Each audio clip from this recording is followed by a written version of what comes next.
Well, ladies and gentlemen, this is it. The last two episodes of Chilling3000 Hangouts before episode 100 comes, which it will be in about a month or so in March because I need a lot more time to plan for the episode, especially like the week before. But more details on that in future videos to come.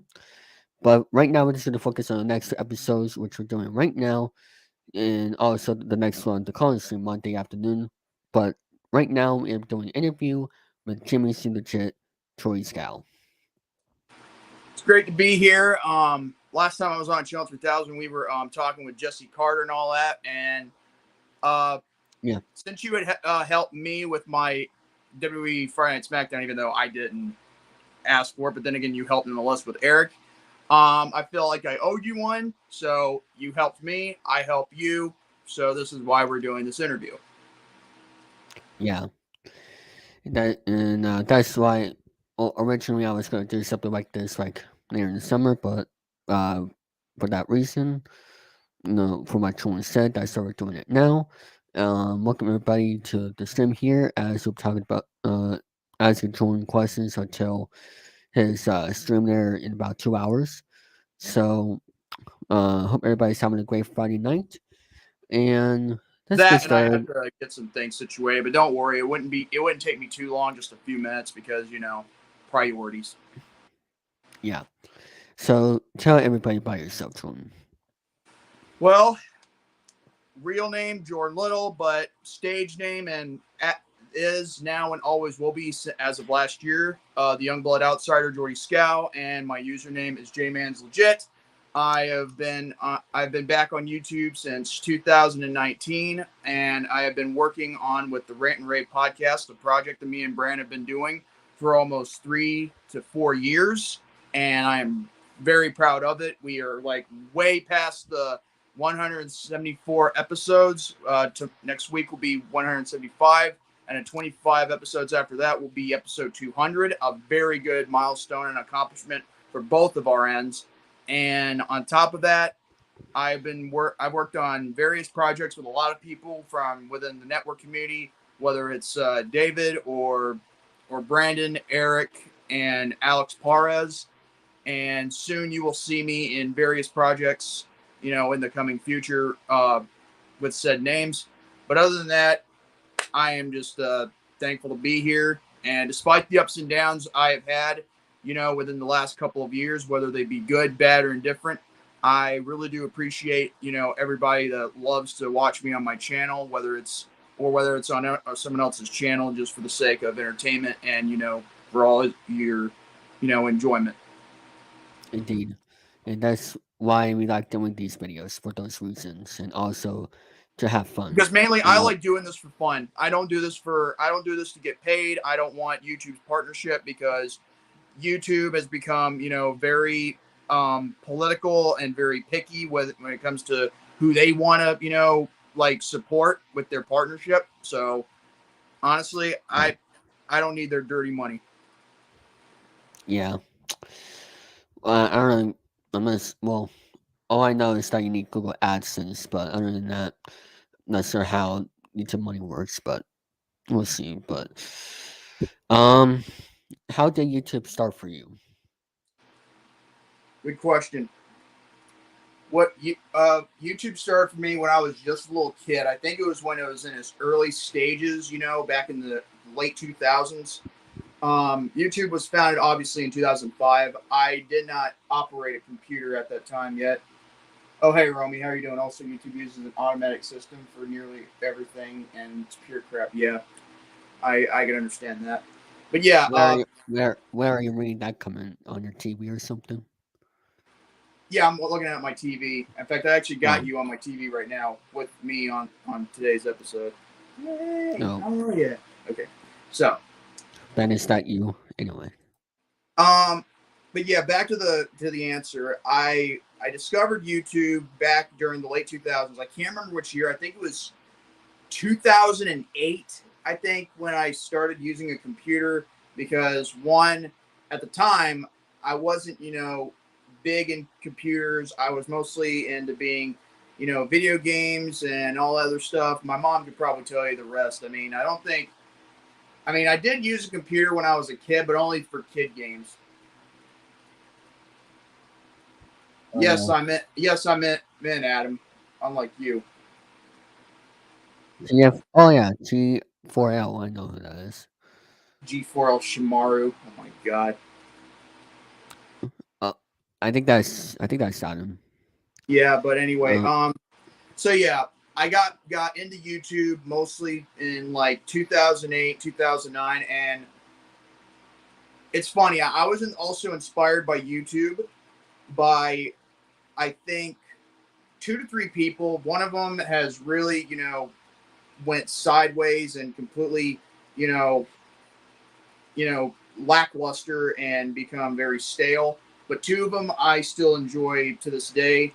One of them is um, Cute Mario Brothers. When I discovered uh, like Super Mario World cartoons, Mama Luigi, where it has Yoshi's story where he was discovered by Luigi, and then I would somehow click on a link to another video that would lead me to Mario 8989, and that's where I was inspired to do plush videos back with my old account Jordan C, which I still use to only watch YouTube videos, but I mainly use the JMANzLegit channel just to use as my main flagship channel. And then there was another channel that I was heavily invested in called Rich Alvarez, or Richard Michael Alvarez, who did a thing called Stupid Mario Brothers. And the series, after I watched the first 45 episodes, and then the movie was starting, when they were starting to have their movie in production, and this is a fan series, not a real thing that's produced by Nintendo. In fact, here's the thing. Rich Alvarez can actually do a better live action Mario series than I've seen in a long time. No offense to the Super Mario Brothers Super Show live action, segments, but other than that, those are two of them. Now, as for the third one that I say that has become lackluster and very, nah, it is Super Mario Logan, which again, another inspiration for plush videos, but then again, he's become lackluster and stale.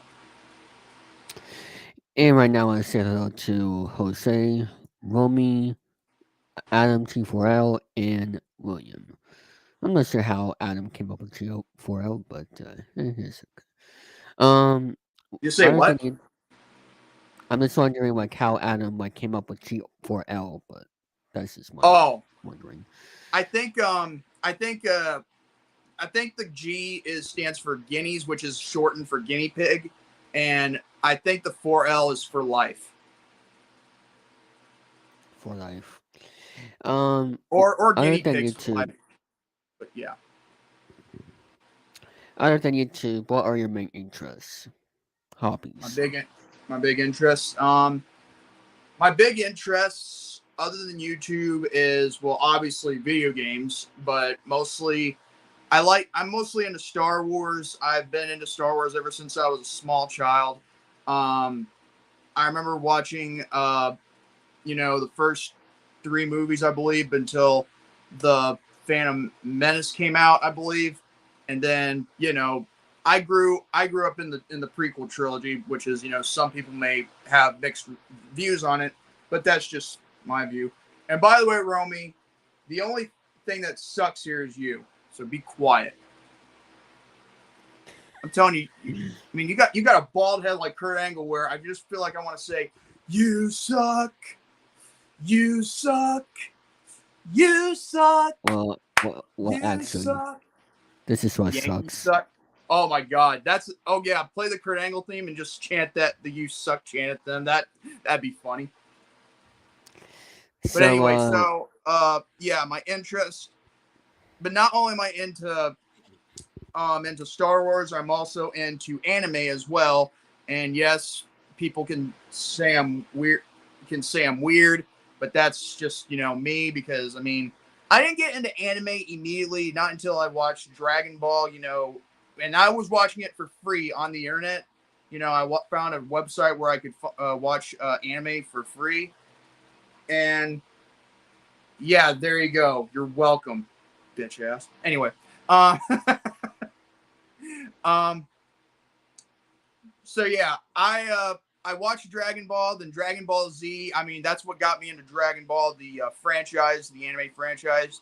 I'm trying to expand a lot more with an anime, but other than that, I feel like that is like one of my favorite things. And also, I am a born again Christian, and I am and I try to stay connected, and have a righteous path, as much as I can. I know I don't always look like it or show it, but then again, not everybody's perfect in this world, and plus there is going to come a day where you won't be seeing me curse as I do now or anything else. Trust me, there's going to come a day, because not everything's forever, man. Yeah. Um. What? And as for the anime, is that on Internet Archive we're watching? We're No, watching on Internet Archive.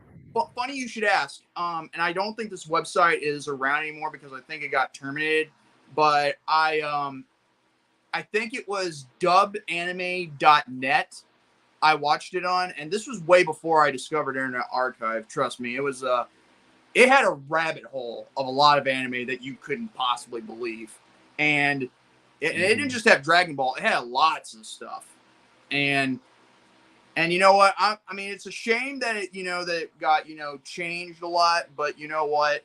At the end of the day, I'm fine with whatever because I was able to watch all that I can, and plus there is an archive, as you just said. But I am planning to collect more Dragon Ball, Dragon Ball Z VHS tapes that are edited, from that was broadcasted off Cartoon Network's Toonami, not the uncut ones where they have, the Boo Saga where they're chanting Mr. Satan and all that. So, you know. So, my next question is, uh, how did you get into wrestling? Oh my God, that is a very good question. How did I get into wrestling? It was well, okay. It's a little blurry because most of my childhood has been based around wrestling, but I think I started watching wrestling when I was just 4 to 5 years old, and that was during the hype of the Attitude Era and the Monday Night Wars, and we all know where that led to the demise of WCW and the purchase of said company by Vince McMahon. And by the way, I don't know why Vince wants to sell his company now, because that again, it's like it's like in reverse with him. But this ain't about Vince. This is about me. Um, so yeah, I got into wrestling, and my inspirations from the WWF back before they had to legally change their initial and their company name from WWF, the World Wrestling Federation, to WWE, World Wrestling Entertainment. My inspiration was The Rock, because I think The Rock, you know, was I've like got one a of those, rock. yeah, Dwayne Johnson. He was one of those, wrestlers that you knew could talk the talk and walk the walk, and yet it's real funny how life plays a strange role. And if people think that John Cena was my idol growing up, no. First there was The Rock, and then there was also Randy Orton and John Cena, and then possibly Batista. Now at a time, there's also been Kurt Angle, and yes, I am willing to admit this, the roid raging retard himself, before he went, to UFC and NFL, whatever you want to call it. Shut up, Roman. Yeah, yeah. Brock Lesnar was one of them. Only back during his first run in 2002 to 2004. I mean, there was a lot of wrestlers that I liked to watch back in the day when I was a kid growing up, and this is I think this was before your time, I believe. Yeah, I never really got into wrestling, so I'm better off Yeah, with because that. yeah. But other than Um, that, I really do think when I was a kid, wrestling for me, I know a lot of people may not agree with me on this, but when I was watching WWE product, it was fine. I mean, I felt like I was, I mean, there was a lot of things in my childhood that I miss of ruthless aggression era that people could not even comprehend to understand, because ruthless aggression based off, the aftermath of the Attitude Era, it did help mold a lot of stars, and you can't Mhm. you can't get that anymore nowadays. Yeah. Um, how does it Oh, feel there to was be? also the Undertaker. Can't forget about him. Oh, hey, Oh, hey, Shark, Sharkman. how you doing? I know who that guy is, Sharkman. Um, how does it feel like have a passion for wrestling in Oh, I skipped the question. I'll get back to that.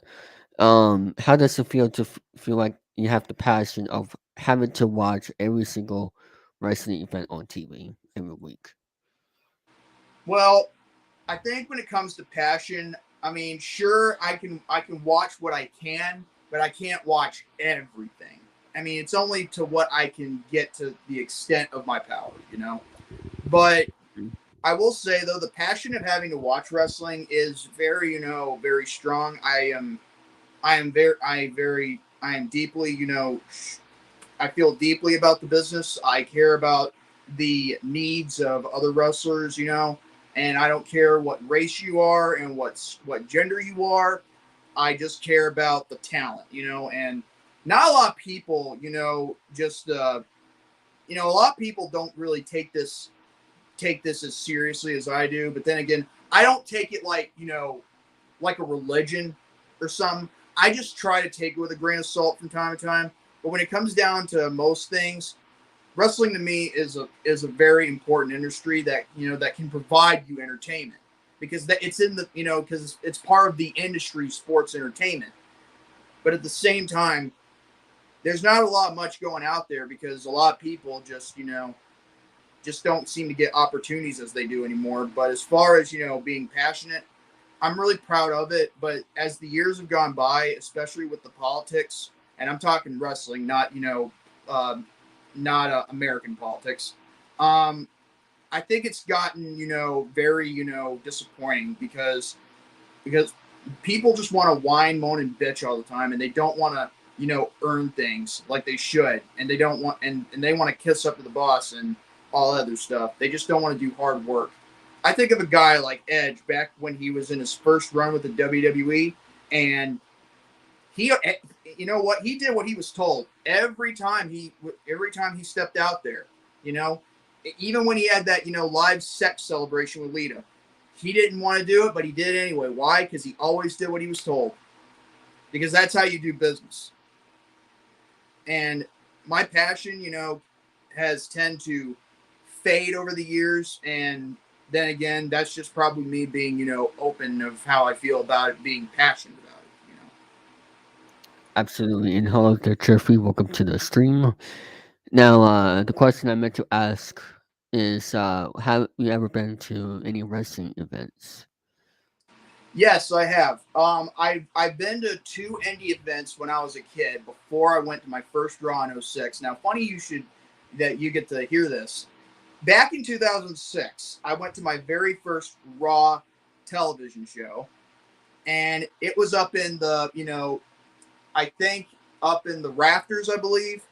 You couldn't see me on TV, nor my dad because he was with me, and it was on the season premiere, I believe, of Monday Night Raw, where they got the new logo, the new intro theme, and they also had the build up for all three champions from all three brands at the time for Raw, SmackDown, ECW. The WWE champion John Cena versus the World Heavyweight Champion Booker T versus the ECW champion Big Show. And it's funny, if John Cena had won the triple threat, we could have already had those titles unified just like that. But sad, sadly, we didn't get to see that because of Kevin Yeah, Fairline. Which I'm glad. If there's one thing some people need to like about John Cena, at least he got to be the guy to beat up Kevin Fairline in the first Raw of 2007. Okay, let's just keep that straight. But other than that, yeah, that was my first Raw, televised Raw. There was an ECW house show that I also remember. It was the WWE variation of ECW, and I mean I actually liked it. It was pretty good. But and then there was another Raw house show the year after I went to Raw for television. Then there was 2008, and funny, here's another one. It was actually the 2008 King of the Ring variation of Monday Night Raw, where William Regal won the tournament. And people can argue whether CM Punk should have won it or not, but the thing is, Regal was going to be in line for a big push to be world champion, but due to personal issues with him, regards to I think drugs, I believe, and all that, and addiction. Well, let's just say that kind of killed off his chance, and he got suspended for a while, but he did get an Intercontinental title. I mean, get the Intercontinental title. I mean, that's better than nothing. I would assume, but and that's the last time I was on Raw for like 4 years until 2012. I remember me, my best friend Herschel, James, and then there was also my dad. We all went to a Raw in Greenville. And it was actually so fun because on that Raw, that was when John Cena beat up Michael Cole to the point where he even used a fire extinguisher on him, which was, freaking funny. And then the following year, it was 8 nights after WrestleMania, 29. And that was when CM Punk, walked out, for the first time, until he, was healed up for a little bit until he returned to face Jericho. But still, a lot of crazy things happened, when I was attending these events. Then the next Raw event back in Greenville was CM Punk's, match against Luke Harper. May, Brody Lee, may he rest in peace. But yeah, I have a ton of stories and tons of, appearances. I could probably make a list of them to put them in the comment section later. But bottom line is, I love going to these, television shows, especially the one I went to last week. Greenfield, I think the Red Sox has a minor league team over there. I think it was for a single A, I think. If I'm correct, but I'll look at that another time. Um, my next question is, who is? Well, actually, I would say this one. What do you think about wrestling today? What I think about wrestling today is like I just mentioned earlier. I think there's a lot of politics that's being played, and a lot of things where it's gotten to a point where it's it really drains you to a point where you don't want to watch it anymore. I mean, the state of the business is actually horrible. I mean, and it wasn't just the pandemic that caused this. It's not just political agendas that that have forced down our throats. It's basically just everything from the business aspect of it, where these business people just want to keep taking away from the wrestlers and the fans, and not wanting to give back. It's like they don't really give a crap about what you want, what I want, what anybody in the chat wants. They don't care about what we want. I mean, thing is, they just want to have people play political cards and kiss ass just to satisfy their wants and needs. Now, in the business, you can be a prick, but at the same time, you don't always have to be, like, you don't have to be, as bigger of a prick like Vince McMahon or whatever. But then again, I just think the state of wrestling has gotten really, really bad. And it Yeah, wasn't even the pandemic's fault at that point, because there was a lot of things that was leading up to it before, we had to wear masks, but not anymore. yeah. Ever since like not even a year. Um, my next question is, who is your favorite wrestler of all time? AJ Styles. AJ Styles is arguably one of the greatest in-ring performers in the last 20 years. And I say that with, wholeheartedly, because honestly, I've had a lot of favorite wrestlers in my time, but when it comes down to one, I'd have to pick AJ Styles, because he knows how to go. He knows how to work. I have rarely ever seen him in a bad match unless he was put into a gimmick match by Vince Russo. Thank you for that. like we need any gimmick matches. But other than that, yeah. But as for my favorite legend, if you want to know what my favorite legend is, I'm going with Randy Poffo, aka Macho Man Randy Savage. Okay. Ooh yeah! Uh, why did you want to make content on your YouTube channel, JMANzLegit? Okay, so so back in 2018, I was there was a thing, obviously regards to Discord, right? And I've been on Discord for like okay, hold on, let me see, 2018, 19, damn, 5 years, almost 5 years. Um, but yeah, then I discovered, another YouTuber. I'm not going to mention his name or anything like that.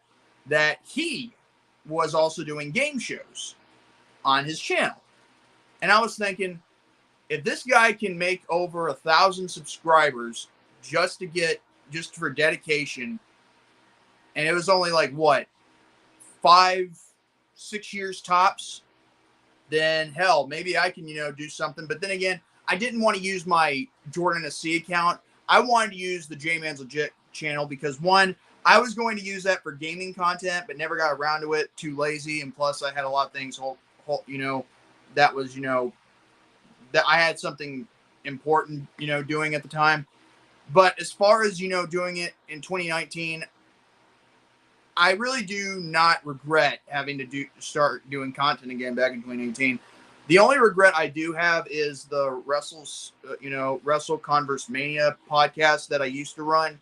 It was a complete flop. I mean, it wasn't really that big of a deal, but I will say though, it was the first step in the right direction for me to go, to try, make a breakthrough in order to make a new show, but this time it would be with Brandon Martin. But as far as, JMANzLegit, the channel, I am really proud of what I've been able to do for the last 4 years, especially get over 500 subscribers in less than 5 years and all that. And people may say that's not that much of an accomplishment. I mean, you haven't even reached the 1,000 mark, but still, that's the point. I mean, it's just baby steps. You know what I mean? I mean, like, and when I hit 1,000, I'm gonna keep on going until I hit 100,000. And what happens after I hit 100,000 when I get that silver play button? Because you're gonna have to give me that play button sooner or later, YouTube, and I will be waiting. But other than that, after I get 100,000 subscribers, I don't know what I'll do. I mean, maybe I'll still continue doing content. Maybe I'll retire. Who knows? What the rest of the podcast was that the roast for art thing that you were referring to? You're like, No, it was um, a Wrestle Converse Mania, not Wrestle Speak. no, like random roast for R. Uh, I'll ask that later in time. So,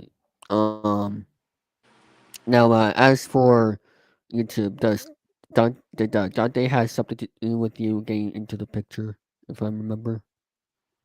Yes, he is Dante Pittman, who used to be known as Maeve Maeve Deltzer at the time. I don't know why he had to name himself switching the first letters of the first and last name of Dave Meltzer around. But then again, I helped him, mold into his own person, to be himself, and not to be something else, naming himself after someone else that's pretentious, if I do say so myself, because Dave Meltzer is a prick. But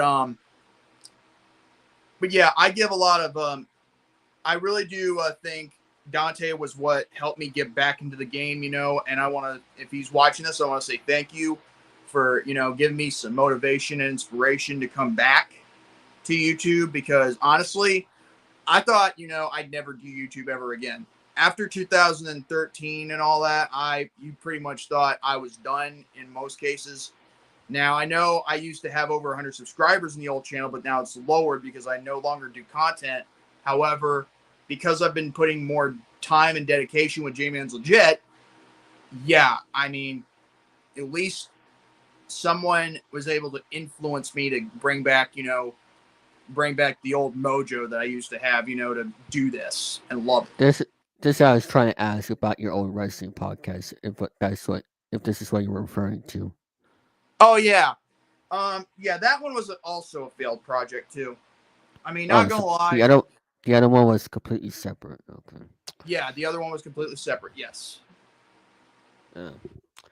But on By the the way, bright side, it was the first time me and Alex, worked together at one point. mm-hmm. And as for also by wrestling, um, is it usually on like Friday nights, like more than once a month? Like, how does that work? Like Friday nights at 8 p.m., not 10. The 8 p.m. slots. There are times when I watch SmackDown on Fox, and not gonna lie, it's kind of weird. It really is. I mean, when SmackDown, it's kind of weird when SmackDown finally officially moved to be on Friday nights live on Fox. That was during the time when Rant N Rave started to become a thing, but we'll get to that later, obviously. But still, Yeah. how I managed to keep up every Friday night, with wrestling on Friday nights, it's simple. I just keep them. I just map out a schedule in my head and I time it just right. And yeah, there you go. There's always a schedule online for it. And plus, the reason, and I know you'll probably ask this one question, so I'll just answer it anyway. The reason why I mostly do reactions on AEW Rampage is because it's 1 hour long, and I don't have any pressure of having any you know more weight on my shoulders if it was on Monday Night Raw or Friday Night SmackDown, that kind of deal. Plus, I'd actually have things set up, and situated before, Yes, right and rave. Wait, what the? Is he What? spamming? No? What are you talking about? Well, it's spamming on my television. Huh. Oh, Friday Night SmackDown is on Fox right now, I see. Holy shit. Hmm. Hey, I'm going to show this because this is crazy. Hold on a second. You see that? What? Huh? That's weird. Okay. Oh, you don't see spam. Well, I did. Well, at least it's not like Spam. the. Yes. Mm-hmm. Um. Yeah, well, that's an error for you. Um. So, how did. I think. Everybody's wondering this. Um. How did Rant N Rave start? Well, I I don't want to even say know, to be honest. I sent you both screenshots. Hold on a second. I want to check this out. What has he done now? Dixon Cox, YouTube crud. Bum, bum, All right. This episode is brought to you by Both of Yeah. the Shuffles. Mondays at 5 p.m. Eastern Yeah. on Gary's your I channel. yeah, I can see it. I can see it, Romy. I know you weren't spamming, but the TV was making it look like as if you were spamming. But it's okay. I know you weren't. It's a little error. Anyway, how did Rant and Rave start? Okay. And how did it become like as a thought? Okay, and I remember answering this question to Matthew, the awesome speaker, on his interview, and I got no problem with answering it right here either. Um, so yeah. By the way, just so we're clear, oh, that's half true, Romy. Good answer. Good answer. This is not family Whoa. feud. This is not family feud. All right, I'm sorry. Continue. Yeah, you were cutting out a little bit right there, but okay. Um, I'm trying to. Don't make me lose my train of thought, Romy. Uh, oh yeah. By the way, just for the record, the Rant N Rave podcast was never based, about one person originally because, of certain problems. So I just want to set the record straight right there, because I was starting on wanting to do a show with Brandon, and me and Brandon have known each other since 2019. I think it was like February or something like that. I'd have to look back in our messages on Discord in order to find out. But anyway, I wanted to do a project with him because he, like myself, is a wrestling fan. So originally, I wanted to do a show basically covering the Monday Night Wars, but mostly on the side of WCW. And then later on, put it with, then with WWF. But the problem was the time and effort it would have taken us like from around 2 to 3 to 4 years to cover, I think. And it was, I'm not going to lie, it may have looked good on paper, but I doubt anyone wants to listen about the past all the time. But then again, this was just the original idea. That's all I'm just going to say right there. Now, how, we made it become Rant N Rave, this is how it happened. So I was watching, a YouTube series, obviously, but I watched only one episode that someone recommended to me. Pain and Gain Podcast, episode 60. And Yes. that episode Was. not only opened my eyes when it came to a certain someone, but it also helped me open my mind up to newer things. And on top of that, the name Pain and Gain, the way how it was pronounced, like Pain and Gain, I was thinking, you know what? I wanted to do something that was a similar name, but I didn't want to copy off the name because the name was already, taken. And top of that, I don't want to make it look like it was a copy. So you know what I did? I said, what about R&R? It's not rest and relaxation, but Rant N Rave. So Rant N Rave podcast, that was when it was born. Me and Brandon, we set up, everything we could. However, the original plan was, it's kind of funny how, the first, the Muscles podcast with Romy and Lucas, it's kind of funny how they tried to do a show while Lucas is on his laptop using a camera or a camcorder, I think, while Romy's on a Skype call with him. And yet they evolved to using Google Plus, I think, Google Hangouts. And then with R&R, we kind of did something similar, but we never used Skype. We used, obviously, Facebook and Discord. However, the problem was the Wi-Fi was, the problem was it wasn't, as good as it turned out. But the first episode of R&R, it was fine and all that. And this was before the worst Hell in a Cell pay-per-view event ever. I'm not going to lie to you. When I tell you that Hell in a Cell 2019 was absolutely the worst event of 2019. No, there is no contest. However, following that, it, we had to start off, something strong. So that's when we decided, you know what? I looked at, the recent, Bofas episodes. Well, Flicks with the Dicks episodes before they were Bofas on the Sofas. And I thought, let's use StreamYard just like they're using it. And surprisingly, at the time, it was free until you get premium. And thus, we evolved with the show. And there's been a lot of format changes. There's been a lot of stuff that's happened over the years and a lot of things that should never have happened. But as time has went on, so have we. And not gonna lie, do I regret starting it in a light where it wasn't as, And yeah, I will agree. I'll agree with that, what Brandon just said. oh, I agree with it. I don't know if I said that properly, because if I said don't agree, I apologize. I'm trying to say I do agree with him. But And yeah, also, just to clarify, you thought of Rant N Rave after you saw Panic Getting 60, right? that is correct.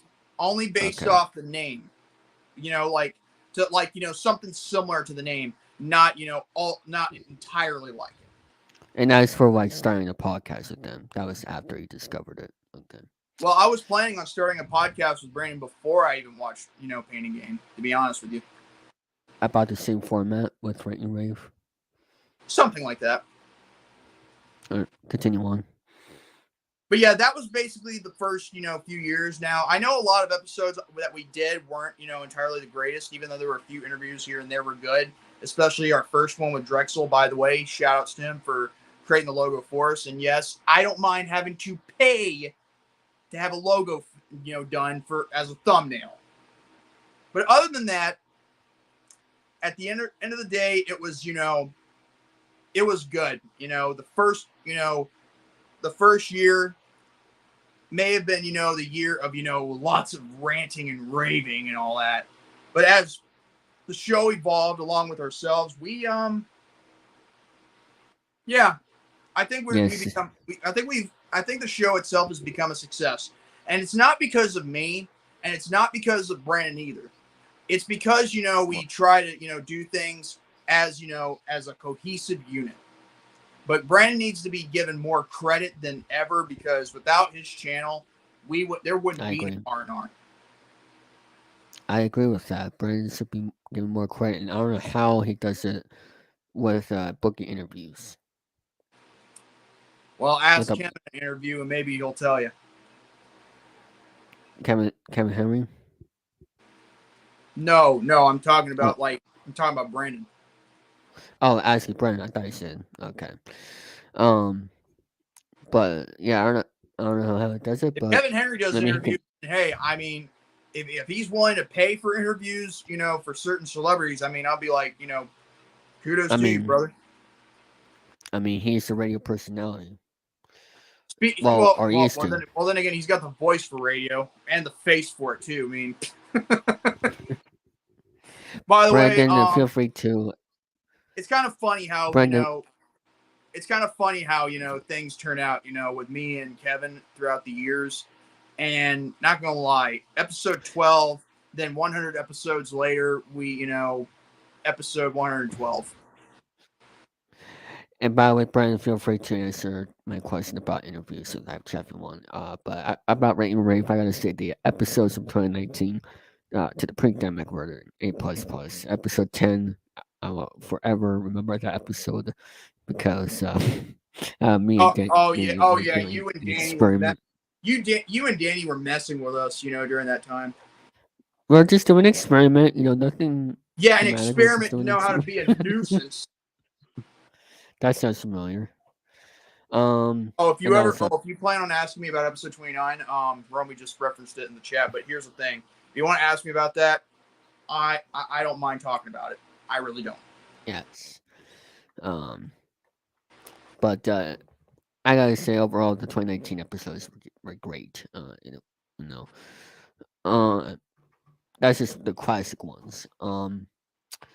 Now, what was your most proud of when Rick and Ray first started with you and Brandon? Uh, yeah, Well, the one thing I'm proud of about Rant and Rave when it first started with me and Brandon was the fact that me and Brandon were actually doing something with our lives instead of, sitting around, Like, I didn't see your joke, Adam. I mean, yeah. it doesn't always, show up on the live chat, on the TV. I mean, it's probably not on live chat, probably top chat, but then again, it probably got held for review. Um, but other than that, back to what to answer the question, I think when it comes to it, I think we've done a lot more with R&R than we have ever done with any other project we've ever worked on. Honestly, because Brandon, I'm not gonna lie, when we did live reactions together back in 2019, it was one thing, but as soon as we evolved, with the show and with his channel, that's when things started to really pick up. And I think Yeah. that's one of my greatest accomplishments in R&R. Um, the network community, that Jerome, Gary, um, Austin, Alex, and even people like Jared, Ross, who is a mod, that work together. Shout out to Jared for being part of the public panel now. As for network community, it's been an inspiring reason for you, and how did, well, I think everybody knows how you discovered it, but why has it been a big part of your life as a creator? I will have to say that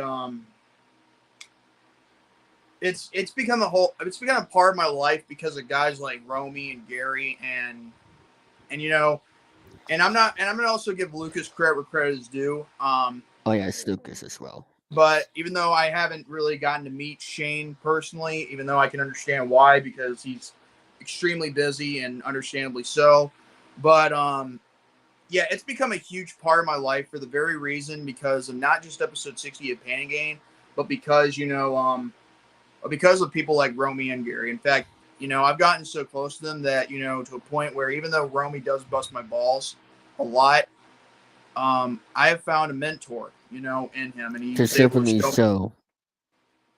for Rant N Rave and all that too. But uh, Yeah. trying not to, I'm trying Uh, not to interrupt here. here. I'm trying to answer this. This is Brandon's question for you. Uh, I'll answer that in just a moment. The thing is, when it comes down Okay. to guys like Romy, I felt like he's really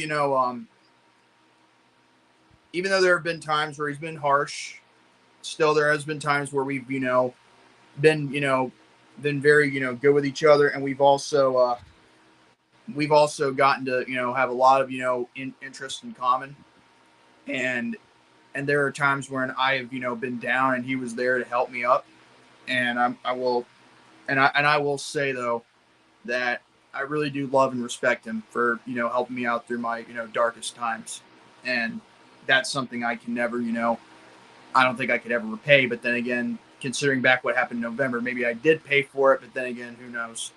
I just know that he's a very great and genuine person, to say the least.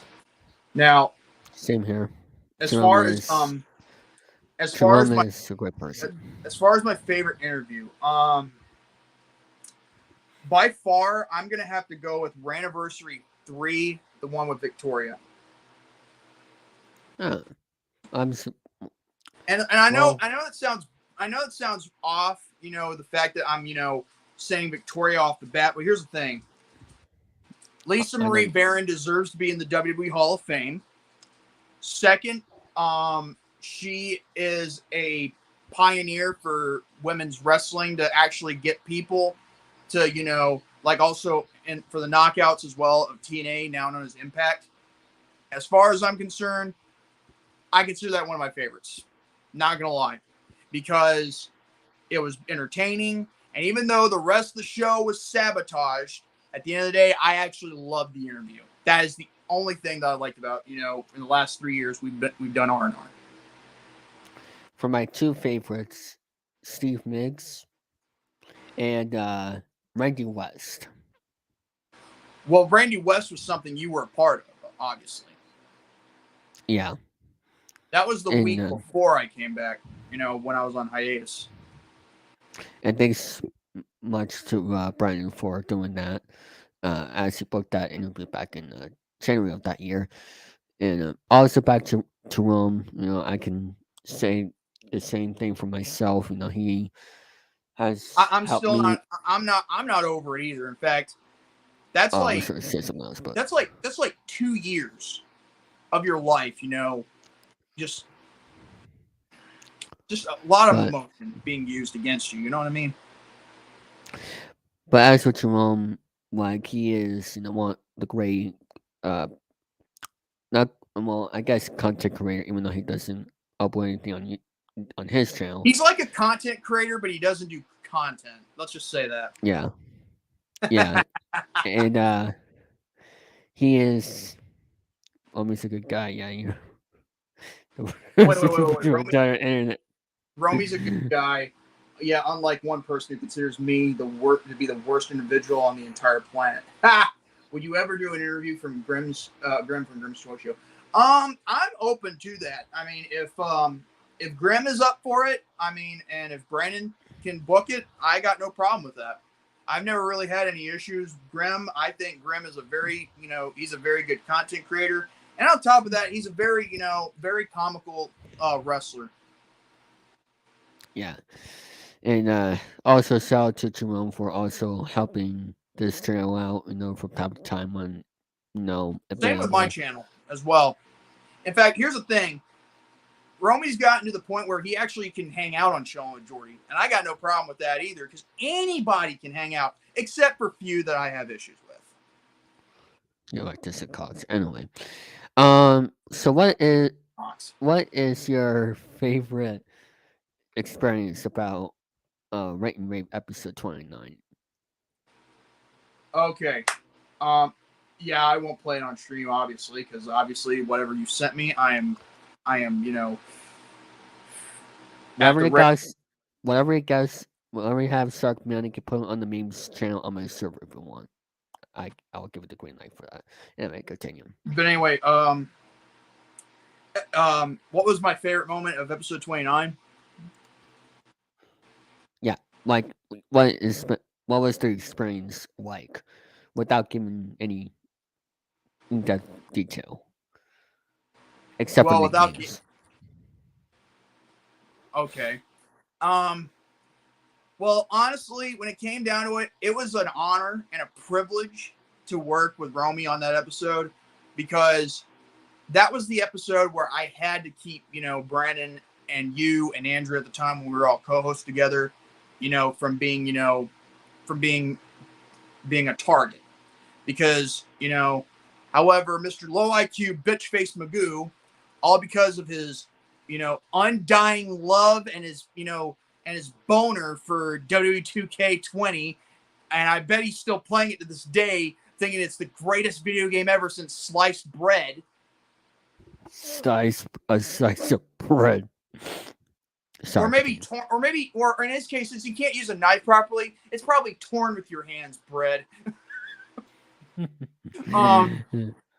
yeah, the episode in general, I knew this was going to be the greatest episode that could, but other people have said that it's put R&R on the map, and that is true. But at the same time, this was an episode that was either a do or die situation. This was actually a legit exposure that would go on in history as one of the all-time greats in both my, run here on YouTube and for, Romy's run. In fact, that was pretty much the last exposure he's done. And the last one he did was probably back in 2016, I believe, or 2017. I mean, I can't really be sure, but regardless, we had a game plan, and we got everything we needed in order. Mr. Low IQ bitch face Magoo, the Running Man, and then there's also WWE2K20 as to why it is a broken game. 2K views, by the way, people. Yeah. Honestly, and I don't regret doing that episode with Romy. As a matter of fact, even though I had shades at the time too, there's a time in life where I was going to, take those shades off and, show my, my beautiful brown eyes, as my mom would say. Those are her words, not mine. Rant N Rave 29 will forever be remembered. There was Wait, well, episode 29 will be what? Forever be remembered. Oh my God, yeah. It's always going to be remembered. I mean, without episode 29,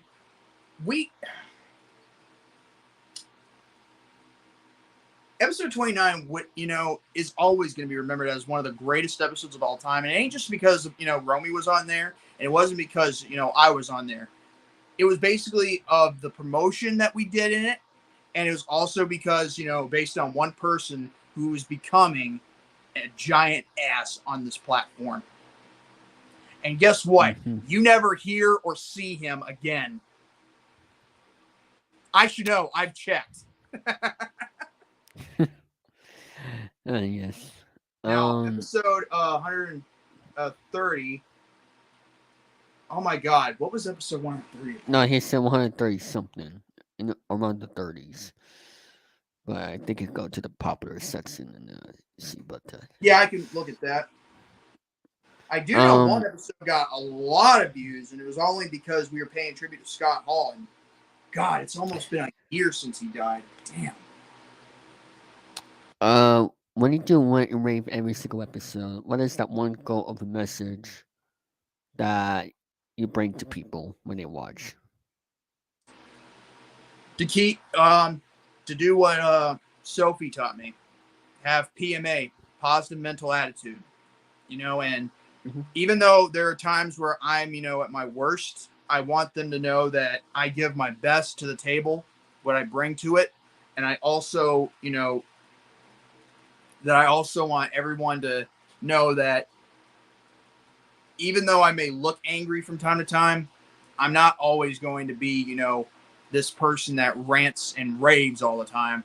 I'm a person just like you are and everybody else is. I have a life, and the message that I want to spread is to treat others as the way you want to be treated, and respect, earn it, don't demand it. Yeah, indeed.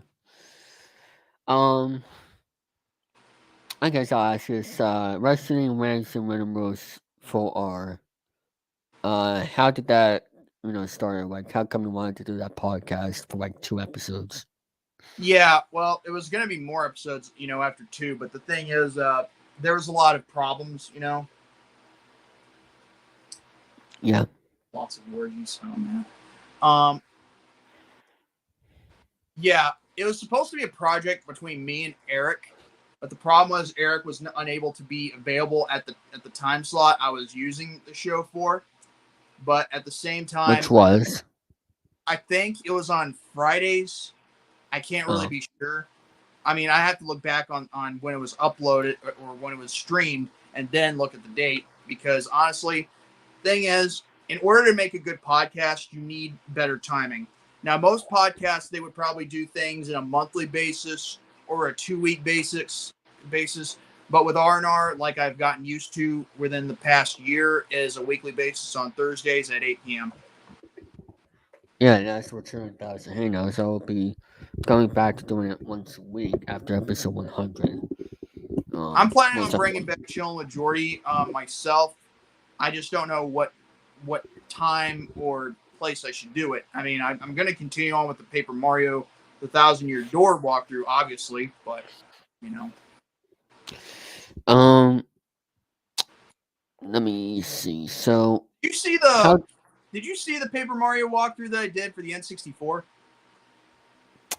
um I know you were there for a couple of them, but did you see the one where I actually beat that Kent C Koopa, where you know hmm, people thought I had to pay him to get past, just to, get to Koopa Village. Here's the thing. Romy said it best. I'm not a pussy. I fought everybody, didn't run away from a fight. I hmm, I beat everybody. oh man. How did you feel of doing YouTube after your first year in 2019? How did I feel about doing YouTube after my first year in 2019? Yeah. Well, one thing I will say though, if there's one thing I liked about doing YouTube after my first year in 2019 was when my brother was around. God rest his soul. And Yeah. honestly, it was I felt good about myself, and Mhm. I felt like I found my purpose in life. Sure, I Yeah. feel like I want to be a novelist one day, but for the time being, I have a purpose in life, and that is to entertain the masses, because with some light, dark humor, whatever you want to call it, maybe clean, dirty humor. Mm. Bottom line is, I got to do what I can, because after Yeah. watching, guys like Romy and Gary do their stuff, I feel like this is what I want to do. even if my back is at risk, I'm gonna do it. Mm. Now, you did two games, so frequently Monday, Wednesday, and Fun Fuzz Friday. What happened to? I guess that's dead. Yeah, I'm just gonna cut you off right there and just say this: Fun Flash Friday. That was something I wish it could still have continued, but the problem is Adobe It won't Flash, work. Adobe Flash, pretty much screwed all of us. And now, as far as a weekly Wayman Wednesday, okay, that is one game show series that I do not regret making because it's Mhm. basically Press Your Luck, only it's a different name, because I'm not copying off of anyone, even though I'm using Big John's Press Your Luck. Still, I think at least I did something good, with my channel, and I did a tournament, and I was able to get it done before the end of the year. So, Now, oh, and keep in mind, uh, right. keep in mind, you're still in the first stage, in the tournament Mario Party Mania. Yoy. Um. Hey, good. So Hey, right before, look at this. You get to be Mario, so there's nothing to be complaining about. yeah. So Yeet. right before the pandemic happened, you did the Bird Call podcast. Now, we all know that podcast went not so well at the end, but it was good while it lasted, and you did it because of an inside joke about the birds from a certain game. Yes, and I want to tell that story right now. So, and this was during one of Connor's streams. I don't know what username he's going by. I think it's still your antics. I can't It really be is. sure. It is okay. Okay, this is what's so funny. While Connor's doing a Splatoon 2, yeah, that's it, Splatoon 2 stream, we were all on a Discord call. Him, myself, and Alec. And I'm not gonna lie, Alec Klemper is one of the funniest guys that I had met, back in that time. And it's funny how we met, all because of the trolls, because they were trying to instigate and stir stuff with us. Well, Mm. sometimes common, things tend to bring people together. But as far as I'm concerned, Alec Klemper, when he told a story about about his experience in a Super Mario Sunshine level where he's trying to, get the biggest watermelon, rolling it down the hill and into the blender. And the one thing that kept getting in his way was those little birds that go like, but then again, we found out what their real names were. But the thing is that made me laugh was the birds, the freaking birds, And that's when, I help, develop a character for Alec, to be the Birdman, But Yeesh. originally I should have done this with just me and Alec because obviously him and me doing a show based off the inside joke that was between us should have been like that. But as far as I'm concerned, yeah, that's why I did the show. And honestly, we did a lot of good, episodes. We covered a few things. And yes, people, I was helping, a couple of kids that start doing their own YouTube channels, and I was being a mentor to them as Romy is a mentor to me.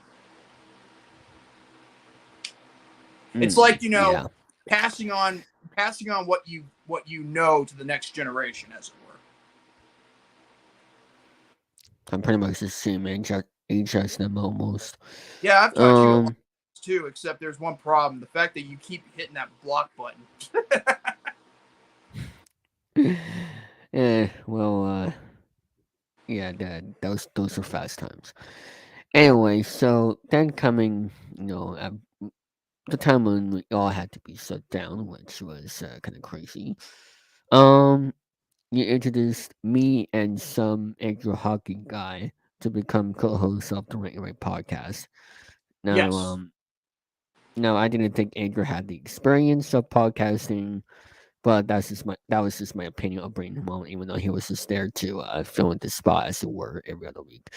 Um, Pretty much. so what made you guys? I'm actually kind of curious about this on your guys' decision to bring me and Andrew on. I think it came down to it because you guys became somewhat regulars on the show, and on top of that, I didn't think there would be any problem with that. So I thought, why not? My favorite game show, so good. But yeah, Yeah, that was but basically the reason why me and Brandon decided to bring you guys on for the first, in the first place. Now, before you ask what made us take you guys off, well, in Andrew's case, it was because of the trolls that kept mocking him. You know, Andrew's yeah, is a sensitive a guy, and you know what the thing is, I can understand because having autism and all that, this, that, and the third, and I'm not trying to say that as an excuse for him. So don't take my words out of context for anybody who watches this. But this is the kind of person Andrew is. There's a lot yeah. of different types of autism where some people tend to have to be very sensitive about certain things. Now, Maybe. as far as when you guys were off the show, I did that just for one, to protect Andrew, and two, I knew you'd already evolved enough as it was because you're already almost at 1,000 subscribers already. So that's why Yeah. it's time that you climbed higher than you normally were when you were with Arnar, and that's why Eric was brought in, and then there's Michael Bombardier, and then of course there's Uriel Ibarra. And how come you brought those guys on? Okay, with Michael, I think that was a suggestion from Brandon, I believe. And as for Eric, that was a suggestion from me. Mm. And it worked. It And worked as pretty for good. Ibarra, that was because he was filling in for Eric, but after his experience trial Yeah, there was as only one. substitute, There was one episode he was a part of that was like a it was the 1,000 subscriber special, I believe, for Brandon yes. Martin. And then And there, but yeah, I want to get into that. I've also said this on Matthew's channel before. During the time when the drama was escalating, with a certain someone who lied to all of us, wink, wink, nudge, fisticuffs. nudge. Yeah, basically, Eric wanted to get away for a while, and I could understand that. But that meant we had a spot empty. So I thought, you know what? Even though I felt like I was leaving everything at the time, but until the truth came out, when my innocence was proven at the time, I thought, you know what? How about this, Uriel? I want him to be a part of the podcast. I want him And, to have a spot. And then after I asked him, he could have said no, but you know what? He accepted. And it was only temporary, mind you, for the time being. And me and Brandon, we would, look at his work, of how he did on the show. And surprisingly, he fit in quite well. And after Eric came back, we decided to make Uriel a permanent co-host. and I believe Romy also said before, like, Ibarra is one of the great members of the show of what Oh it my is God, today. he is. He is. I mean, sure, he hadn't been there since the very beginning because we didn't know each other at the time. But I'm not gonna lie, he is like one of the best acquisitions that I've ever decided to have on the show. Yeah. And he's basically doing my job now of doing multiple shows as co-host because I'm basically uh not doing that type of role anymore because Rant N Rave is basically your guys' show now, and you guys have the producer and Oh my a God, new the one that producer. is, and which was a pleasant surprise.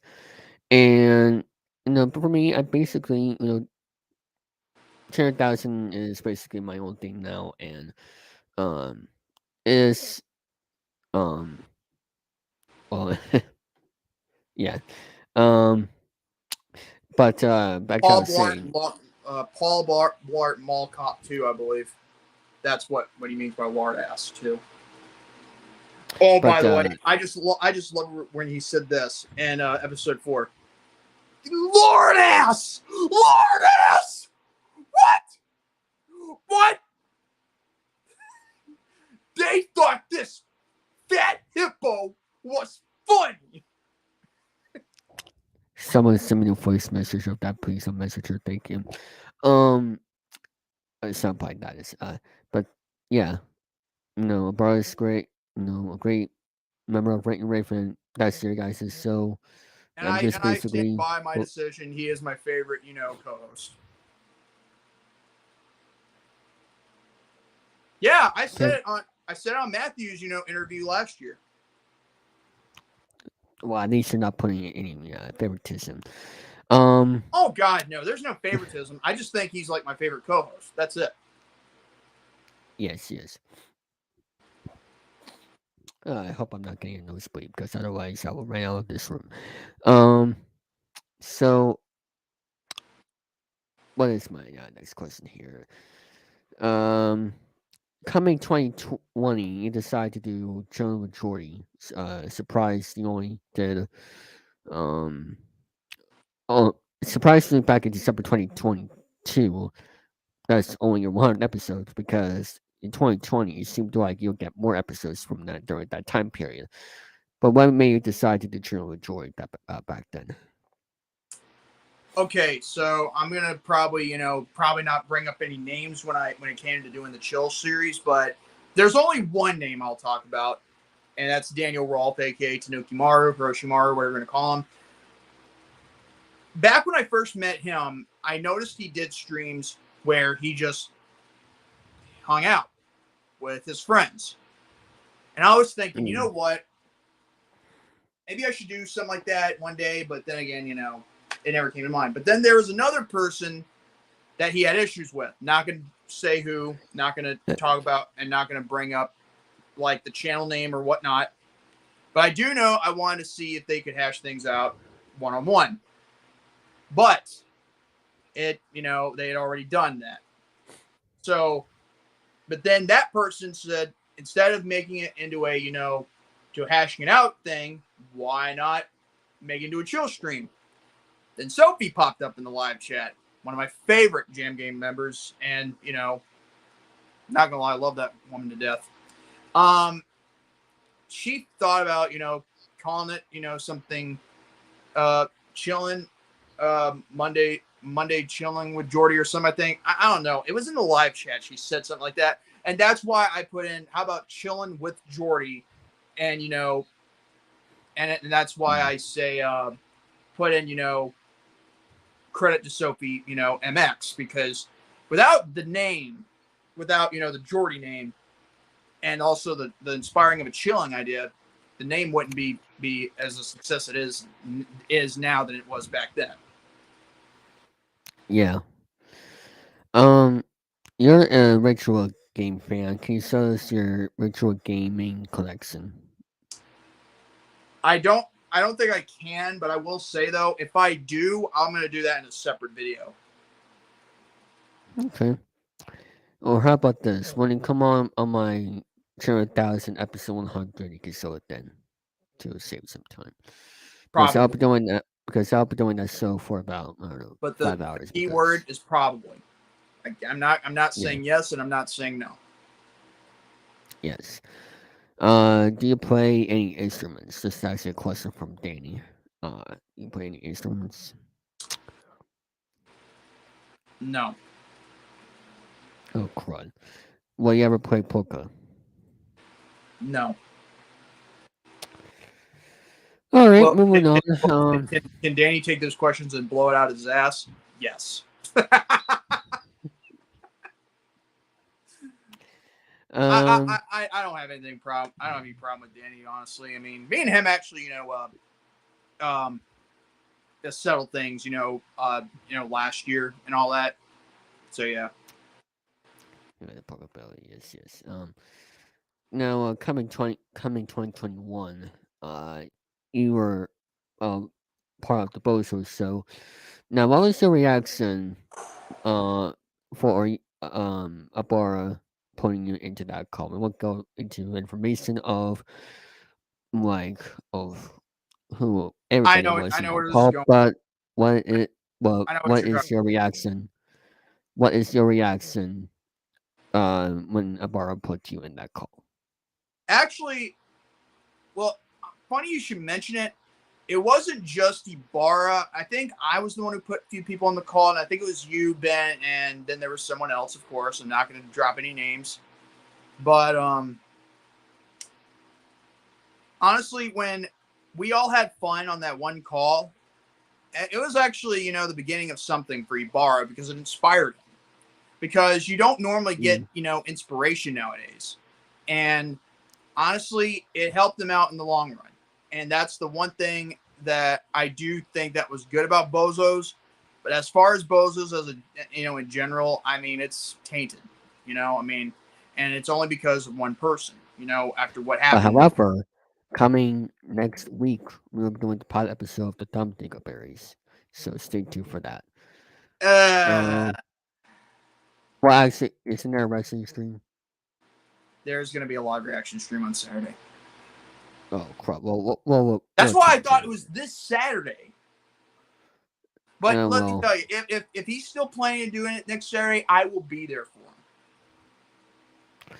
well, we'll talk about behind the scenes. Or then again, it's always going to be delays, nothing but delays. Ooh. Okay, joking monkey. Um, so and there on in 2021, you did the Truthfully Wrestling podcast. Tell us on how you met Joe because I'm actually very curious on how you met him. Yeah, Joe. Joe Jr. I first met Joe back when I was starting to know Zach Double Z TV, and and I think it was also because of another person, not going to say who, because he's becoming real, problematic. Only the problem is I haven't done anything to him, so let's That's keep what it. happens. That's what happens in show business. Just saying. Yeah, but however, me and Joe and me and Zach were all good. With me and Joe, when he first came up to me and asked me if I could be a co-host because he is a fan of R&R. I was thinking, you know what? Because he's a fan of the show that I do with Brandon, I'll do it for him because, after all, the more work I need, the better to get out there and, for my channel. So Yeah. and on top of that, it was all fine and dandy. I mean, we actually, now I know we haven't done it as much as we should have back in 2022, but that was because Joe was going through a lot of stuff. But thankfully, we will have the Tuesday Wrestling Podcast back and running. Once Joe gives us a time slot and a date and all that. So, other than that, Mm. the show itself is very good, especially with when we had to cover stuff. Now, the first few episodes wouldn't be all great as it were, but I will say though, it's a start. Yeah. It's something that And when is it he coming could back? develop for his channel. When's it coming back? I have no idea. You'd have to ask him. But he did say, I Okay. can't confirm to you that he is bringing it back this year. Okay. And also, I believe before that you did the before the impact that pilot episode. You guys, Oh, yeah. you still To be listed. fair, that podcast was simply made between me and Tom because we wanted to cover wrestling, obviously. And he wanted to, get away from what had happened back in the June of Summer. 2020. So, yeah. Anybody who thinks that, that Before the he's impact was actually pretty interesting from what I saw. the thing is, the last thing, people need is to be, caught in the middle of something that they don't know what's going on until at the last minute it's, exposed as a lie. So, but as for Tom, I will say this. He's a great person and a very great friend, I could say the same thing. Now, as far as before the impact, it's supposed to be a podcast that I think we're going to bring back sometime this year. Hopefully, I'm not trying to confirm or deny anything. I'm just saying hopefully we'll bring it back this year. It's just based upon, before TNA Impact started, and we're covering the TNA weekly pay-per-view shows when it was under the NWA banner, National Wrestling Alliance. And Okay. the first episode, not gonna lie, it was actually pretty good. It was good. And that, you used to make that into a pilot episode to make it more sense because it's been like 2 years, and that's just my suggestion on how you want Well, shows. the thing is, once we cover the second pay-per-view, we're gonna have to, call it, the actual series, because that's gonna Yeah, obviously be episode 1 when we covered the first show, and then the second show has to be yeah. episode 2. But yeah, I get what you're going with. Yeah, it just makes it more sense to me, but that's just my experience. I mean, look at the bonuses, for example, the pilot episode, and what and all that stuff. Um, Now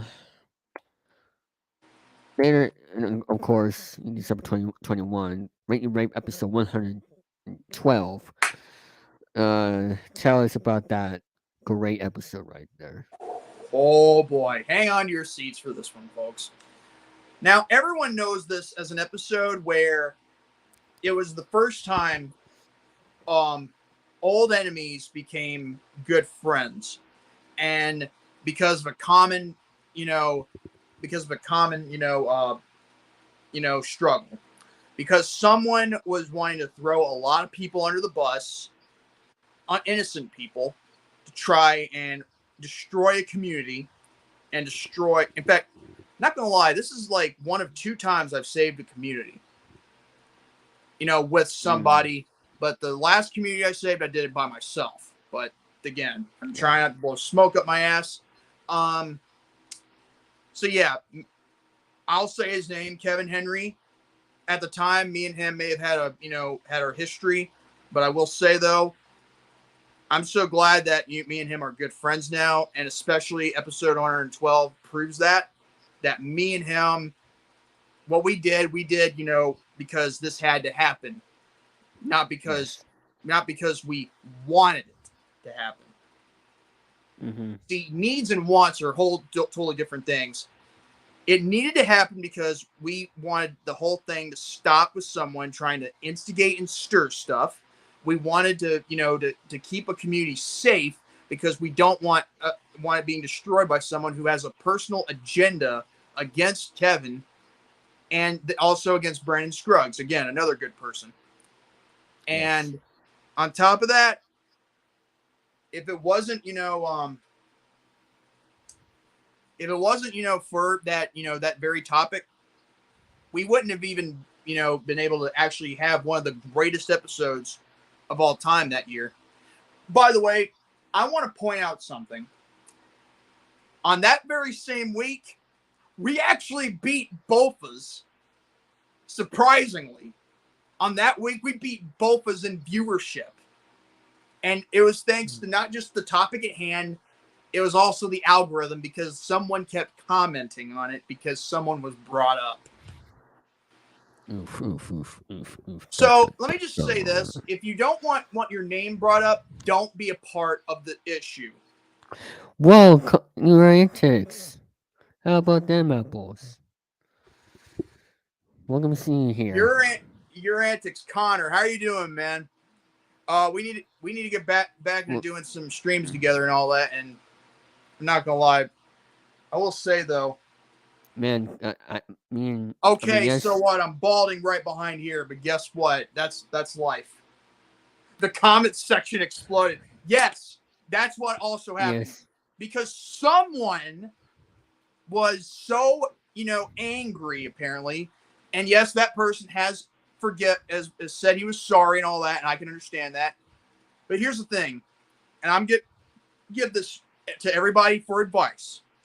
If you don't want to be part of if you don't want to be a part of the problem, we loser. have six. But yeah, don't be a part of don't be a part of the problem, be a part of the solution. Okay? That's all I can Yeah, say for those who don't want to get involved in drama. Imagine Imagine being being old. Yes. quote unquote old. Well, I can picture it right now for me. My bald head with graying hair. But yeah, Connor, I did not expect you to be in this chat tonight. But thank you very much for coming on. Much It's love back awesome to you. seeing you. Yes, go check out his channel, Your Antics. I saw you did Speaking of stream the other episode night. Ago 60, was. yeah. Also, speaking of episode 45 of R&R, Oh yes, 4 and 5. I thought that one was 40 was something else. I no, think, no, no, but no, no, no, no, no, no. It was 48. Oh my god, I gotta get my numbers yeah, correct. Well, that's what I get for getting old. 45 was something about eBay, but we won't get into that. Yeah, Um. So, what is your favorite video game console of all time? the Nintendo 64, hands down. It was the first console I played I when I know was it. a little child. My mom can actually attest to this. In fact, I don't know how I was able to play a video game when I was 2 years old, but I will say though, I mean, imagine the controller, as it was back then with these hands. I mean, these hands were smaller back then. Mm. Um. Other than wrestling, what is your favorite sport? My I favorite know. sport would have to be football, and that's American football, not European. Oh yeah, there's a difference. Yeah, Um. yeah, it's not. Yeah, in their country, in the great, you know, line of Europe, it's soccer, but they call it football. Just to add to Connor's comment, I guess I feel old in this community because I feel like I'm a veteran now. I said that to someone earlier recently, but eh, 2019 to 2023, pretty long time. Um, That's four what? years. Yeah. Um, so what are your thoughts about today's technology? Because you have experienced the old technology, which we all miss. Well, when I first got my first smartphone in 2013, and it was a week after I had, it How was, old were you? I was, let me see, I was 17 at the time. I know, You're, shocking, 10 years ago. you're twice. So yeah, it was a week after the 1 year after, it was 1 year and 1 week after I had suffered a breakup that I will never forget, or got cheated on, if you want to put it politely. And this was way before I met anybody, from you to Romy to anybody. Okay. Yeah. And honestly, now as for technology, I'm not gonna lie, everything is so advanced to a point where, you know, like my dad's dad can't even work an Apple TV properly. That's how problematic, technology has become. But for today's technology, here's the thing with me, as long as I'm able to understand how it operates, only then can I Yeah. get used to it. It's like with video games with a controller, like when you get used to the control setting and this, that, and the third, same basic principle for today's technology nowadays. I think Jerome Kane said the same thing for but you know what is bad with technology today? Facebook. Facebook, let me Um just say this. Facebook has its own problems, even without Mark Cock Zuckerberg, Cock, whatever you want to call him. And yeah, so, Mark, next time you feel like you're being, jumped and hated on, just know it's decisions what you made on your own platform that you've done to a lot of people. They're the reasons why you're the number one asshole in social media, right next to politics. mhm. Um how did you grow your wrestling knowledge? By watching a lot of wrestling content, but like old school stuff, like my dad would like to watch. With me, with my childhood stuff, with ruthless aggression and even the Attitude Era, funny thing is, I actually watched through through both years of 1998 and 1999 of Attitude Era, and this was when the WWE Network was a thing before they merged with Peacock, which was a dumbass move, mind you. But other than that, I know a lot because I keep remembering stuff, and it's hard to get rid of it.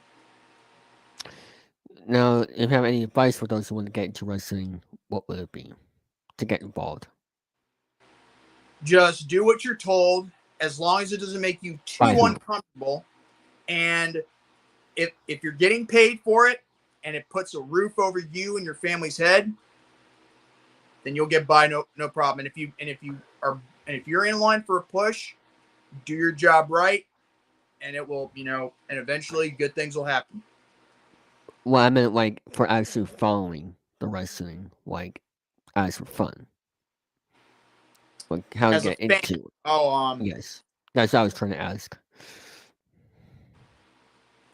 I'd have to say, if you want to get into wrestling, go to an indie event. With a friend of yours that's also a wrestling fan. Go to an indie event, watch the show, and see what you like from there. And then after that, watch some old school stuff like Ring of Honor stuff, but like before they got, their deal with HDNet, then later with the Sinclair Broadcasting Group. And then, of course, being acquired by Tony Khan, which again, that's a whole different story for another time. Then in 2022, you moved into the house you're in now. Tell us on why you moved and also how you like moving into that house. And can we give us a little tour? I see what you did there, and that was a little funny. I did give a tour in one of my Chilling with Jordy episodes. I'd have to put in the comment section of which episode it was. I watched it not too long ago, but yeah, it's a house tour. However, the reason why we moved is because the original. WKBH Cincinnati Convention is a house, gentlemen. No, you're not, Kevin. You're not the number one asshole on the internet. That would go to Mark Zuckerberg or Cox Zuckerberg. Give a round of applause. It's great to see you, man. But yeah, back when we first moved into the old house in 2005, when it was when we had a neighborhood. The reason why was because my mom's dad had died that year of I think it was I think it was cancer or something, and we moved into the house that my mom lived in when she was a child and all that, which was next door to her mom and her eldest sister at the time. We're talking about 2021 about that you died. Yeah, right, like right before I moved, right before we moved. This is history regarding why we moved. All right. And so 10 years after we moved, well, almost, my mom's mom, which I called Mammy, she passed away due to liver failure, and God rest her soul to this day. And 4 years later, her eldest daughter, my aunt, my mom's eldest sister, she passes away due to in the same year. No, not the same year. It's 4 years after after my maternal grandmother's death, and I think it was due to something within a system within. I think it was something like a leak that caused something to happen within the air, I believe. I think my mom would have to explain it in the comment section as well. I think she'll probably know more about it than I do. But yeah, then that was when we were going to move. Now, originally we were going to move in 2020, but because of the pandemic and the death of my brother, it delayed a lot. Oh, I didn't know you were supposed to move. Yeah, I mean, that was the original plan. I didn't know we were supposed to move in 2020, but the problem was the pandemic kind of, then my brother's death kind of, made things a little difficult. Mm-hmm. And besides, the reason why we stayed there, back in, and the reason why we stayed there up until that time was because after, my aunt had passed away, it was because originally she, let's just say she had, a nervous breakdown one day in 2011. And, eventually she was able to get back to her normal self. But at the same time, that's the reason why we stayed, because we wanted to watch after her. Mm-hmm. But still, she lived a long, blessed life, just as, her mother did. And Yeah. the only thing that I felt like, really shattered me the most was my brother's death. Obviously, because I was more close to him than anything, on this Yeah. planet. Mm-hmm. But other than that, that's why we moved in 2021. Now, the reason why it took us 3 Like, months, which was supposed to be 3 weeks in a temporary location, was because, the mortgage, because we had to get through that. oh yeah, it took you forever to move. I remember that. 3 months, which were supposed to be 3 damn weeks. Imagine how, like, the place that we were in, it used to be the place we used to live in. But other than that, it was like, there was a lot of things that need to be fixing. And that's, and that's why we stayed there as long as we could. We were all, my dad was about to give up until, one day an email happened that made him cry to a point where we were finally going to move. Mm-hmm. And thus, it's been a whole year since we moved. And I'm thankful for what we've got now instead of less than what we've got in the last few years. And you should be grateful, thankful for that. I mean, I suggest you for next time if you're gonna move, don't Oh, no, move no, no! out This of is your no. This is a permanent. This is a permanent setup. We're not going anywhere because no. this location is both secure and it's peaceful, and it's got a good community. What I meant to say is like, uh, to prevent that from happening. Like as for someone watching, Yeah, I would I would move, I would move out until it's already like don't move out of your house that you're currently in until your new house is all set. So that way you don't have to go through. that's basically it right there. Yeah, That's something I think you soon have gone through that because you could easily like stay in the old house until the new one was ready and not having to be. But I don't know. That was like you can't go around it, but that's just my reasoning. But you know, you know, everything is different. So, um, what is your favorite memories on the Stereo 1000 Network channel? anything with if I have to say, it'd be ones where I've done everything I can to be at the best that I can be and entertaining. Yeah. Now, if you want to ask me what my favorite moment is, let's just say it's the the year end awards of 2022. Mm-hmm. Gary and Yeah. Luke. Oh yeah. That was very good.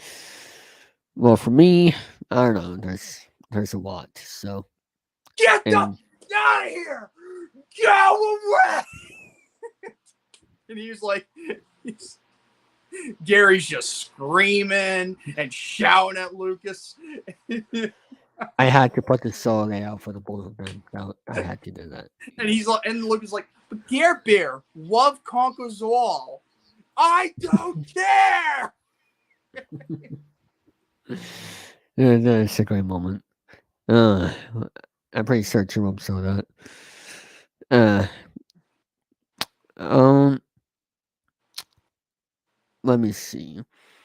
What is your advice for those who want to make content?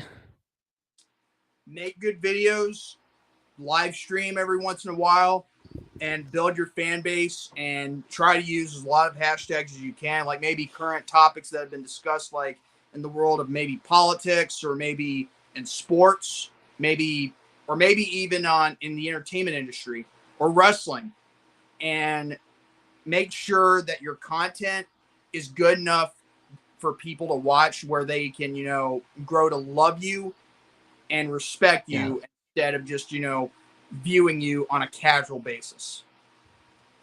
I agree. Um, what is your main goal in life that you want right now? Like, To release a as novel like, for Star Wars, and the other main goal, reach 100,000 subscribers here on YouTube. and when you will finish that mobile. It Okay. depends on, if I can get everything situated and have know which story arc I'm going with. Mm. Um, how did you get into without going too long? How did you get into Star Wars?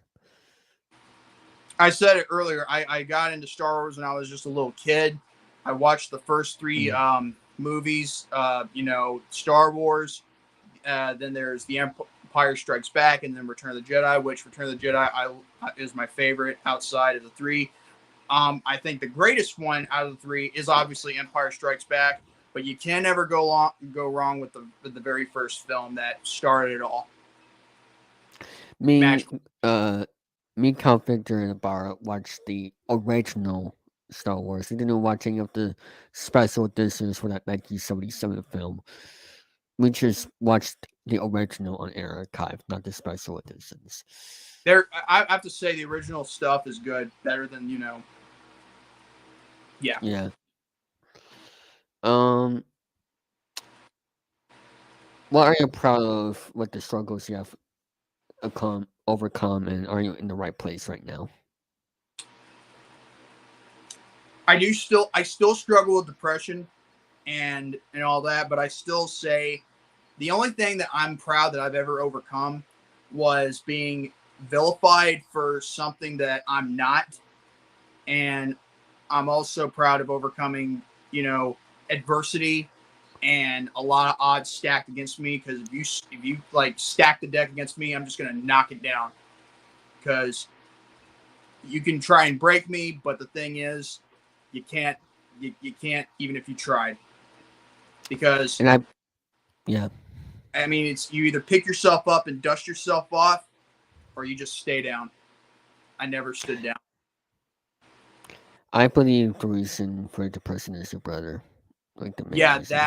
there's that, and also lost loved ones even before him and even after him too, because I lost another grandparent last year, and that was from my Mm, dad's side, his mom, which is it's a yeah. terrible shame.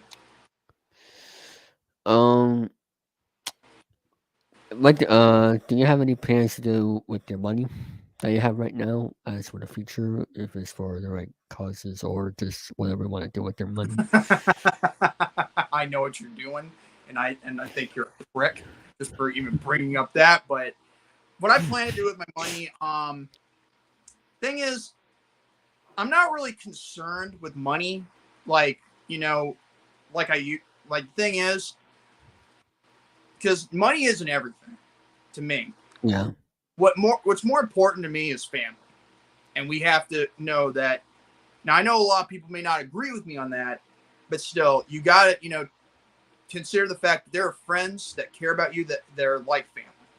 And on top of that, yeah, you need to, to spend time as much as you can, and it's not, I mean, it's fine if you want to grow money, but at the same time, you got to, know that family is going to be the number one important thing in life, and it's not just money. So what I do with my money, yeah. I just want to use it properly for the right reasons that, that can help my family instead of, other things. Because one, I'm not going to use it on 420, cigarettes, alcohol, or not even on nothing. I just Yeah. make sure everything's all taken care of. Out of all the years of YouTube, 2019, 2020, 21, 22, and out of all those years, because we haven't finished with this one yet, what has been your favorite year on YouTube out of those four? Hmm, good question. Well, other than the fact the last 2 years have been crap, but yet 2020 was really, garbage to say the least, even though there wasn't that much going on at the time. But then I again, just meant for I, I 2019 just meant wasn't a great year either. So if I had to pick one of the four that I think is good, I'd have to go with 2020 because there wasn't that much as to for do. YouTube content specifically. Well, regards to 2020 as a year in both content and in personal life, because Mhm. we I mean, I kind of favor that for for professionally for YouTube, but my favorite year and personally, I'd probably say I'd probably have to go with 2022 because that's when I got to go into we came here into the new house and all that, and I discovered Yeah. things that became the truth with proof. Hmm. Yeah. Yeah, and I'm actually and you know what, I'm glad that we did meet in 2020, Sharkman. I think I think me and him met in the same year. Uh, but uh, as for I pretty much as for the people I met, mostly from 2019, and I think I met Tom in 2020 as well in that same year. Yeah, Um, Tom says he did meet us back in 2018 to 2019 on an old server, but the problem is I didn't get to know Tom personally and professionally back in 2020 when we were talking about that other character that kept making Eric's life miserable. yeah. Um, Woo! so It hit 500 views. oh well, that's because 12 hours. 11 hours and 55 minutes, unfortunately. And for some reason, my cover stream is a little bit longer than yours, which is Hey, kind of hey, StreamYard. crazy. But Next time you have a service where we can stream up to 20 hours with free, streaming service. If we do the free version, why don't you actually do what you say you can do, and that is give us that as long as we want to, as we want to yeah, actually, do our streams. Shut up, mouth! Shut up, you cunt! Jerome can say the same thing about this. So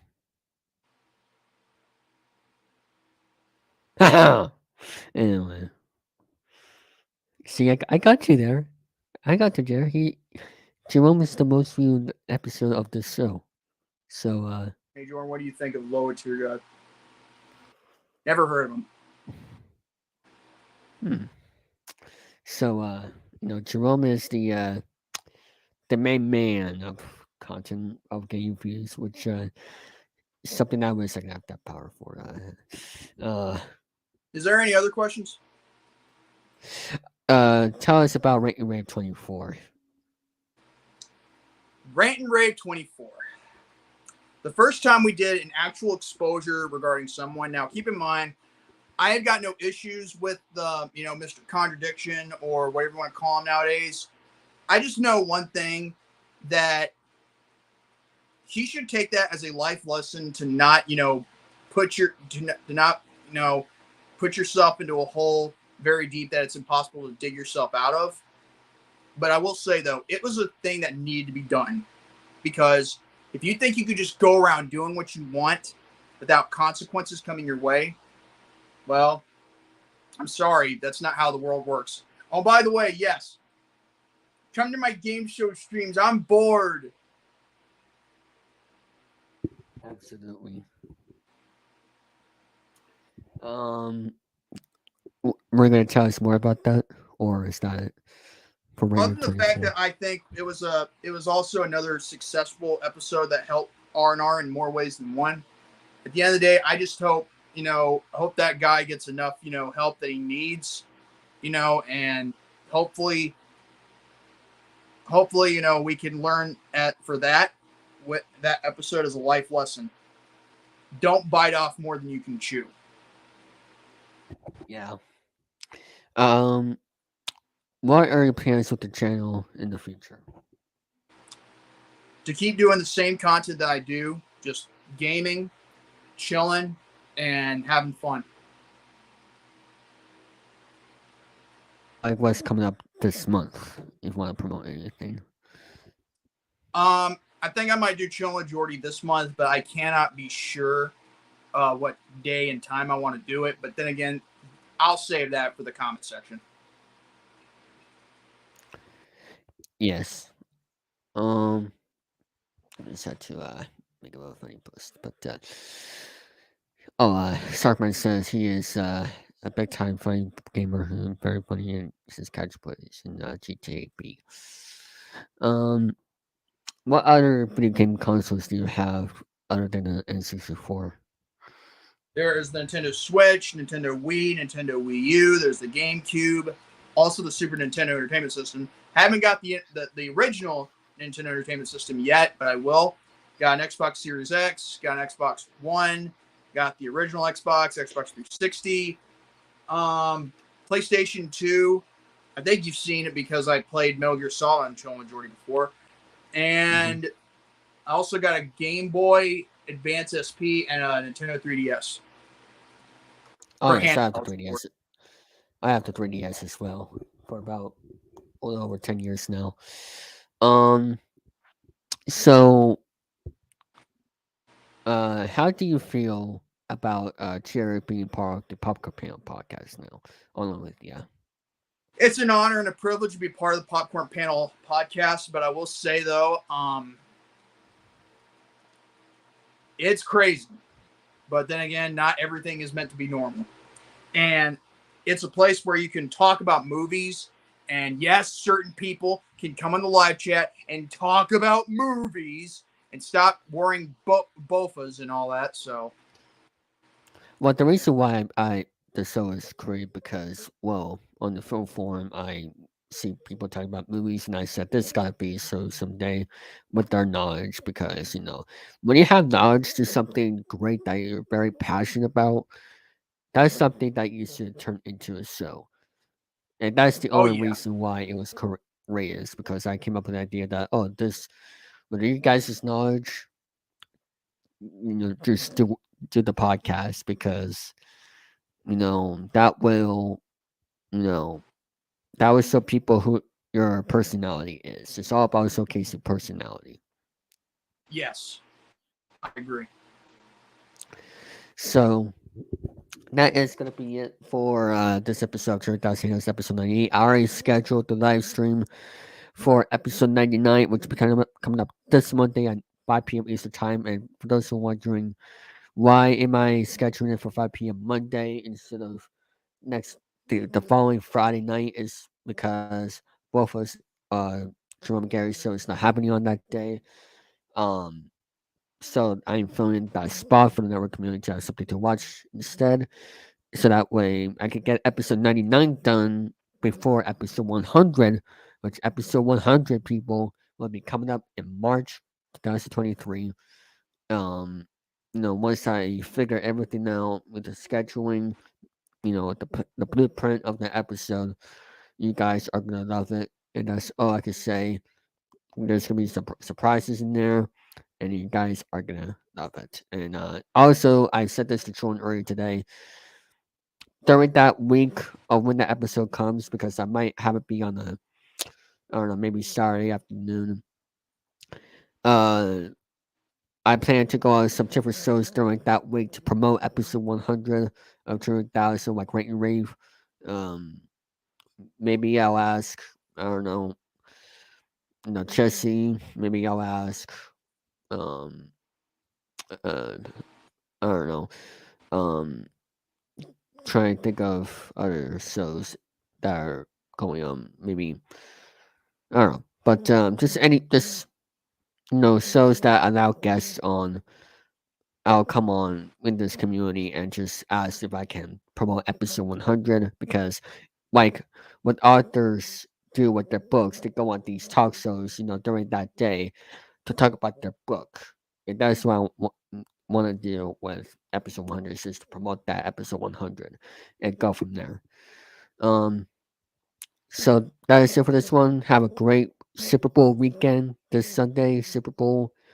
Um, Super Bowl 57, I think it is. Yes. Someone can, okay, got it. The Chiefs and Eagles is going to be a great matchup.